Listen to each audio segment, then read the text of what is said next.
एक बेटा शहर में गया जॉब ढूंढने के लिए।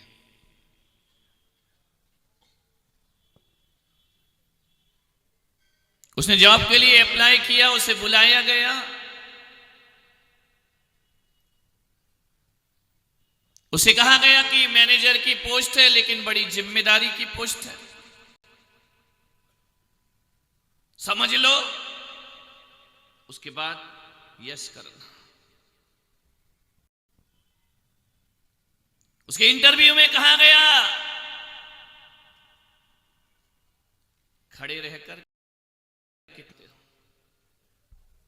उसने कहा 2-3 घंटे। तो बोली नौकरी नहीं मिलेगी। 12 घंटे खड़े रहकर काम करना। 12 घंटे में तो मैं गिर पड़ूंगा, खड़े कैसे रहूंगा? नहीं, थोड़ा ब्रेक थोड़ा थोड़ा ले लेना, 5 मिनट 4 मिनट, थोड़ी देर बैठ जाया करो, फिर उठ के काम किया करो। ठीक है। कभी कभी फुल नाइट भी अटेंशन में रहना पड़ेगा, रात में भी। बोले हाँ, डिपार्टमेंट ऐसा है कि मेडिसिन का भी तुम्हें ध्यान रखना पड़ेगा, फाइनेंस का भी तुम्हें ध्यान रखना पड़ेगा। रात को 12 बजे भी तुम्हें उठाया जा सकता है। और एक बात बताओ, तुमको भोजन बनाना आता है नहीं आता? बोले आता है।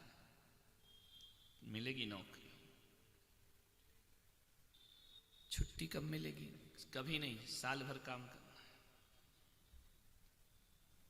त्योहार पर बोले लोड ज्यादा होगा, वर्कलोड ज्यादा होगा, दीपावली पर, होली पर काम ज्यादा होगा। अच्छा, लेकिन एक बात याद रखना, छुट्टी वाले दिन काम और ज्यादा होगा, संडे को और काम ज्यादा होगा, 30 त्योहार पर और काम ज्यादा होगा। बोले ठीक है, मुझे मंजूर है, लेकिन ये तो बता दो सैलरी क्या होगी? बोले कुछ भी नहीं, तनख्वाह कुछ नहीं। बोले हाँ। ये सब काम मैं फ्री में करूंगा? बोले हाँ। तो बोले कौन बेवकूफ होगा? इतना बेवकूफ तो यहां भी कोई नहीं बैठा होगा कि रात दिन 24 घंटे काम करे, रात को भी अटेंशन में रहे, दवाई खिलाए, फाइनेंस की व्यवस्था करे, सब कुछ देखे, एक भी छुट्टी नहीं मिलेगी सप्ताह में। और जो छुट्टी के दिन होते हैं उसमें तुमको काम डबल करना, तनख्वाह बिल्कुल नहीं। उसने कहा ऐसा कौन बेवकूफ है जो तुम्हारी कंपनी में काम करेगा? उसने कहा है, तुझे करना है तो कर, नहीं तो बाहर हो जा। बोले कोई नहीं करेगा। अरे बोले सैकड़ों कर रहे हैं, हजारों कर रहे हैं मेरी कंपनी में काम, एक पैसा नहीं मिलता है उन्हें। भोजन मिल जाता है खाने को, बाकी कुछ नहीं। बोले एक भी छुट्टी नहीं? बोले बिल्कुल नहीं। तनख्वाह 1 रुपया 2 रुपया भी नहीं? बोले नहीं। तो बोले ऐसा कौन पागल होगा जो तुम्हारी फैक्ट्री में जॉब कर? बोले हजारों कर रहे हैं, लाखों कर रहे हैं हिंदुस्तान में। उसने कहा ऐसा कैसे कोई कर सकता है? बोले कर सकता है। बोले कौन? तो बोले हजारों लोग यह काम करते हैं, 1 रुपए भी तनख्वाह नहीं मिलती, आराम बिल्कुल नहीं मिलता। वो यदि कोई फ्री में काम करता है तो वो हमारी माँ होती है जो 1 पैसा भी हमसे लेती नहीं है। ध्यान रखना, माँ को कितनी तनख्वाह देते हैं? पैसा देते हैं, लेकिन वर्क पूरा। छुट्टी वाले दिन, आज संडे है ना, पति भी घर में रहेगा, बच्चे भी घर में रहेंगे, डबल लोड। छुट्टी के दिन बच्चे और पति तो आराम करते हैं, लेकिन मां का काम डबल हो जाया करता है। ध्यान रखना, मानने में सोचना है, उसके हिस्से में कोई छुट्टी नहीं होती है। वो रात दिन काम करती है, पिसती है, बेटे का काम नहीं करे तो बेटा गुस्सा होता है, पति का काम ना करे तो पति चिल्लाता है, ससुर का काम ना करे ससुर मुंह बनाते हैं, वो सास का काम ना करे तो सास दुत्कारती है, उसे ध्यान रखना। अबला तेरी यही कहानी, आंचल में है दूध और आंखों में पानी, अबला तेरी यही। कब आराम मिलता है इनको? रोज बड़े मजे ले रहे थे ना, आज मैं इनके पक्ष में बोलूंगा। रोज बड़े खुश हो रहे थे, ये घर उजाड़ती है, लड़ती है, झगड़ती है, जरा उसकी जिंदगी जी कर देखो, एक नारी की जिंदगी जी करके देखिए। मैं तो कहता हूं कि नारी का जीवन किसी संत की तपस्या से कम नहीं होता है, ध्यान रखना। दोहरी जिंदगी जीती है, एक पति की और एक पिता की, डबल गेम, डबल जीवन जीना पड़ता है उसको। लड़के तो अपने माँ बाप को घर में रहकर भी खुश नहीं रख पाते हैं, लड़की ससुराल में रहकर भी माँ बाप का ध्यान रखा करे। लड़की से बड़ा दुनिया में कोई नहीं हुआ करता है, ध्यान रखना। बेटियों से बड़ा कौन होगा, माँ से बड़ा कौन होगा, बहन से बड़ा कौन होगा, कोई नहीं हो सकता दुनिया में, ध्यान रखना। मान्यवर, बड़ी विनम्रता से निवेदन कर रहा हूं, मां से बड़ा ना कोई, भरपेट भोजन बच्चों को कराए खिलाएगी, भोजन ना बचे चेहरे पर सिकन नहीं लाती, कोई बात नहीं बेटा तू भोजन कर ले। मां केवल मां होती है। हमसे किसी ने पूछा कि जन्नत कहां है, हमने कहा मेरी मां जहां है जन्नत वहां है। मां से बड़ा स्वर्ग, मां से बड़ी जन्नत दुनिया में कोई नहीं होते। मुश्किलें तमाम आएंगी, जिंदगी है ये, मुश्किलें तमाम आएंगी, मां की दुआ ले ले, तेरे बहुत काम आएंगी, ध्यान रखना। लोग मेरे से आशीर्वाद मांगते, मैं उनसे पूछता हूं मां से आशीर्वाद लिया? यदि मां ने आशीर्वाद नहीं दिया तो संत का आशीर्वाद भी तुम्हें फलने वाला नहीं है, ध्यान रखना। कितना भी बड़ा तपस्वी हो, कितना भी बड़ा त्यागी हो, यदि माँ बाप की आंखों में आंसू दिए हैं, संतों की दुआएं तुम्हारे जीवन को निहाल नहीं कर सकती, ध्यान रखना। पहले माँ बाप, लोग मेरे आके चरण छूते हैं, बच्चे चरण छूते हैं, मैं पूछता हूँ माँ के चरण छूते हो, पिता के छूते हो? नहीं छूते हैं। आज मणिलाल जी का परिवार, उनके घर की बेटी आई मेरे कमरे में, आते साथ मैंने देखा वो डायरेक्ट एयरपोर्ट से आई, डायरेक्ट आई गाड़ी में बैठकर, सबसे पहले आकर उसने अपनी बड़ी माँ के चरण छुए, बड़े पिता के चरण छुए। मैं चुपचाप देख रहा था, दादी के चरण छुए, पिता के चरण छुए, बस मैंने यही देखा, संस्कारित बेटी है, ध्यान रखना, जो आती साथ पहले परिवार के चरण छुआ करती है। मंदिर में भगवान के पांव छूते हो, मुनियों के पांव छूते हो, माँ बाप के पांव नहीं छूते। व्यर्थ है तुम्हारी जिंदगी, लानत है ऐसी जिंदगी पर। माँ बाप को सम्मान देना सीखो अपने। आज लास्ट प्रवचन है मेरा, आपसे निवेदन है, वैदिक परंपरा कहती है कि विष्णु ने हमें, ब्रह्मा ने हमें बनाया है, विष्णु पालन करते हैं और महादेव सृष्टि का विनाश करते हैं।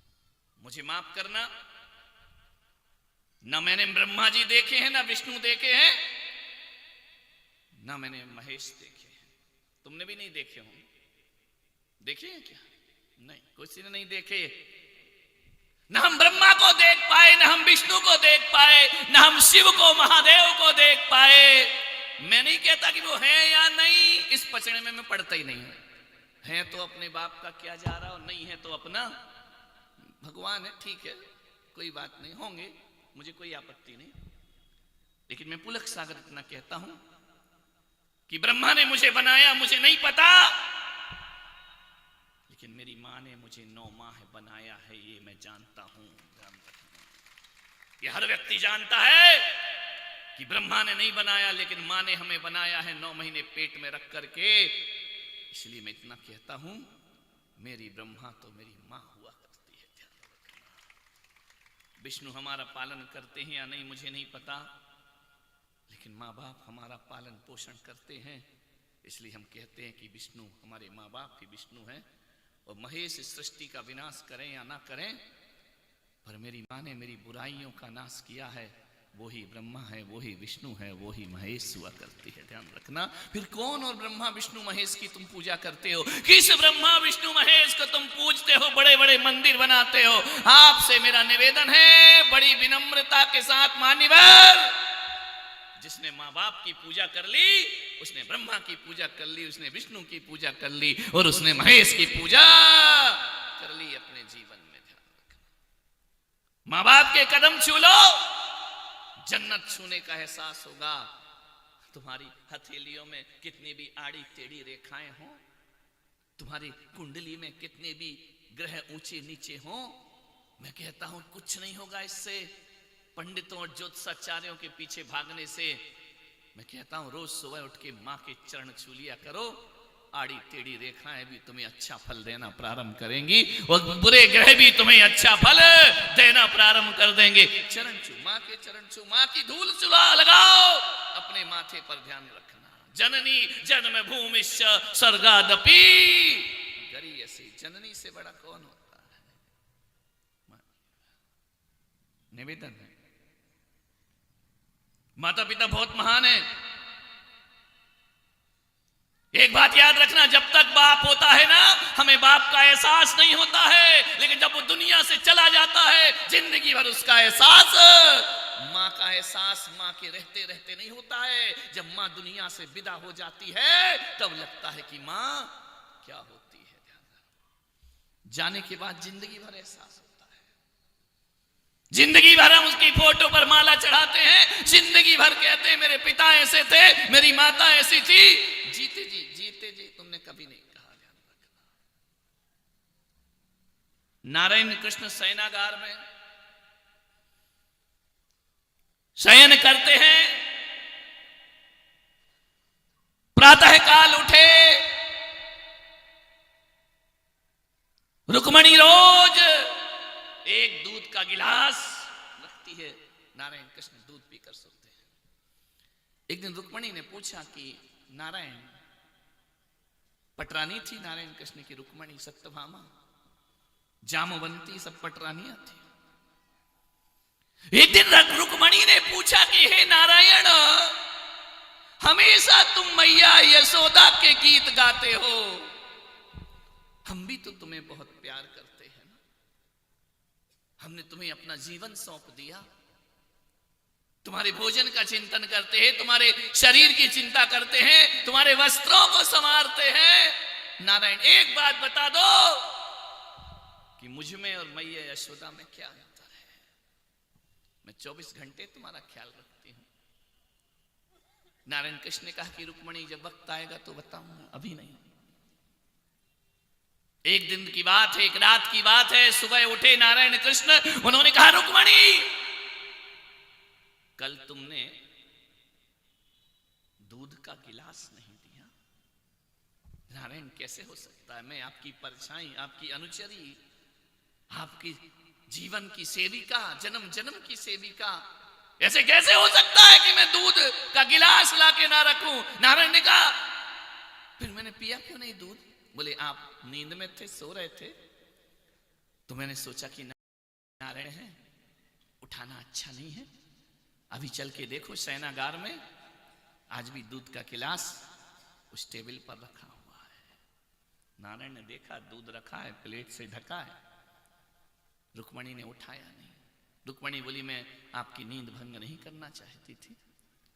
नारायण ने रुक्मणी का हाथ पकड़ा कि रुक्मणी देख, तूने मुझसे एक दिन पूछा था कि मुझ में और तुझ मेरी मां में क्या अंतर है, रुक्मणी और यशोदा में क्या अंतर? बस यही अंतर है। बोले क्या अंतर है? मैया यशोदा भी दूध का गिलास लाती, मैंने भी तो वही ड्यूटी निभाई है। बोले बस बस बस रुक्मणी, अंतर इतना है कि तू दूध का गिलास रख के अपने महल में चली गई, और मेरी माँ होती ना तो सारी रात गिलास लेके बैठी रहती कि जब तक कन्हैया उठकर दूध नहीं पिएगा मेरी माँ सोती नहीं थी।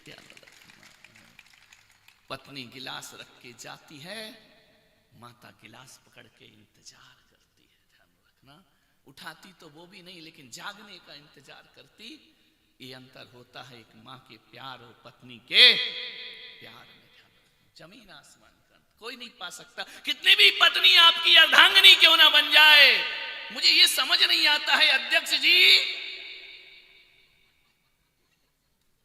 पत्नी अर्धांगिनी कैसे होती है, समझ ही नहीं आता। कमलेश तुम्हारी तो है ना? अच्छा, मां बीच में बैठी, बड़ी आफत है यार, रुकावट के लिए खेद है। ध्यान, पत्नी अर्धांगिनी कैसे हो जाती है? कभी ड्रेसिंग टेबल के सामने खड़े होकर के देखना, पैर के नाखून से लेकर सिर तक के निर्माण में पत्नी का क्या रोल है? कोई रोल है? कब मिली वो? जब तुम पूरे बन गए। मां कब मिली? जब तुम्हारा बनना शुरू हुआ था। मैं कहता हूं पत्नी अर्धांगिनी नहीं होती है, मां हमारी अर्धांगिनी हुआ करती है। उसके अंग से हमारा निर्माण होता है, उसके रक्त से हमारा निर्माण होता है, उसके शरीर से हमारा शरीर बनता है। ना जाने पत्नी को क्यों अर्धांगिनी कह दिया। यदि पत्नी अर्धांगिनी है तो मां हमारी पूर्णांगिनी होना चाहिए। ध्यान रखना, उसने हमारे शरीर की रचना की है। आज तक तुमने सुना सलूमर वालों कि आदमी अपनी पत्नी जैसा लगता है? सुना क्या? लेकिन ये तो सुना होगा कि आदमी अपनी माँ के जैसा लगता है, अपने पिता के जैसा लगता है। कभी नहीं सुना होगा ये पत्नी जैसा लगता है। विचार करिए, सोचना है आपको। माँ बाप तुम्हारे शरीर को निर्माण करते हैं मेरे भाई। माँ बाप कितने भी क्रूर हो जाएं, माँ तो माँ होती है। ध्यान रखना, कितनी भी क्रूरता कर ले माँ बाप, फिर भी माँ बाप तो तो उस देश के रहने वाले लोग हैं। सुंदर मां नहीं, बदसूरत मां भी हो।